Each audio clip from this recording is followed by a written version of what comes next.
The New York Jets. 2-4 last season. Second overall pick in the draft.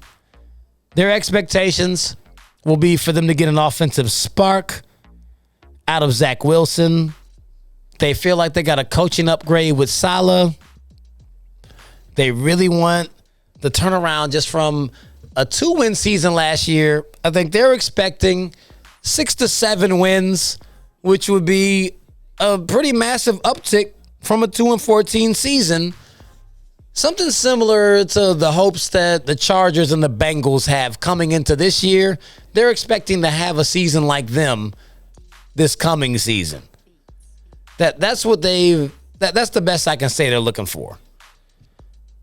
The reality, Zach Wilson is not the transcendent quarterback that they're hoping for. I've already told you multiple reasons why. But just to give you a quick, small rundown, didn't play anybody, threw a bunch of 50-50 balls. He's not overly athletic. He doesn't have the tools to carry that team because that team does not have the weapons to even support it. Shots fired! Shots fired! It's still a bad football team. Against the NFC South, Tampa, New Orleans, Atlanta, Carolina, 0-4. The Jets aren't beating any of them. What? I don't really see any way that they win a single game in that stretch. Against the AFC South, Tennessee, Indy, Houston, Jacksonville, they're not beating Tennessee. They're not beating the Colts. I think they'll be neck and neck with Houston for the number 1 pick in the 2022 draft. Bruh. They're just as bad as the Texans without their star quarterback. That's where the Jets are sitting right now. They could possibly beat Jacksonville. Jacksonville is pretty much a rebuild project, but we don't know what Jacksonville will be. Jacksonville could be decent. As it stands, I would say that they could beat Jacksonville. So 2-2 against the AFC. Now they're 3 games, which you think would be a blessing because you finished last in the division. You get to play against the other last place teams in their divisions. But that landed you the Philadelphia Eagles, the Cincinnati Bengals, and the Denver Broncos.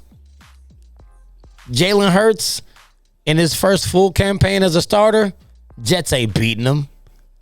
Cincinnati, with a healthy Joe Burrow, a healthy young wide receiver core. They got T. Higgins. They got Chase, Jamar Chase, Joe Mixon.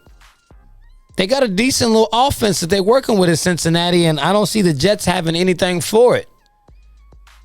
They ain't beating Cincinnati either.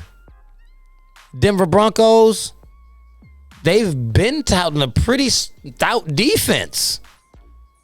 And now they got Teddy Bridgewater, so that's a little bit of stability, along with Melvin Gordon, my bad. Melvin Ingram is the dude who just went to Pittsburgh. They got Melvin Gordon, still got Phillip Lindsay, Jerry Jeudy. So I mean, Denver has a little bit more to work for and look forward to than the Jets. So I got them going 0-3 in those games. So then you get to the division. Buffalo? Yeah, right. 0-2 against the Bills. Patriots? Not happening. 0-2 against New England. And even as rebuilding, resurgent as the Miami Dolphins are supposed to be this season, which I just gave you the breakdown, 2 of those 5 wins that I gave the Dolphins will be against the Jets. The Jets are a bad football team. I don't know what y'all think Saleh is going to do. If he's supposed to come out there and be the second coming of Kyle Shanahan, and Zach Wilson is all of a sudden supposed to be, the new Andrew Luck? I don't know who y'all are comparing him to. He's not it. There is nothing there's no players in New York that give you any inkling or promise that they'll be any more than another 2-win team. 2-15.